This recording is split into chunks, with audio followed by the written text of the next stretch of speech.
இருப்பா என்ன நான் சொல்ற கொஞ்சம் கேளுங்கயா. போன் பண்ணணும்னு வந்தான். எந்த ஊர்னு கேட்டேன். வெளியூர்னு சொன்னான். போன போட்டு கையில கொடுத்தேன். பேசி முடிச்ச உடனே காசு கேட்டா என்ன கேட்காம ஏன் எக்ஸ்ட்ரா நம்பர் போட்டான்னு அறுவாள் எடுத்து வெட்டாயா. எக்ஸ்ட்ரா நம்பர் போட்டியா? இல்லையா, கோட் நம்பர் தான் எக்ஸ்ட்ரா நம்பர்ங்கறா. ஐயா நியாயத்தை நீங்களே சொல்லுங்க. கோட் நம்பர் நான் அவன்கிட்ட கேட்டனா? நான் கேட்டனா உன்கிட்ட கேட்டனா? என் நம்பர் மட்டும் தான் உன்னை போட சொன்னேன். அதான ஓடல.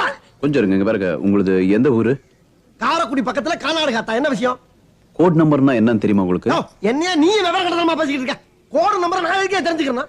இல்லப்பா, நம்பர் எனக்கு தேவையா? தேவையான்னு கேக்குறேன்.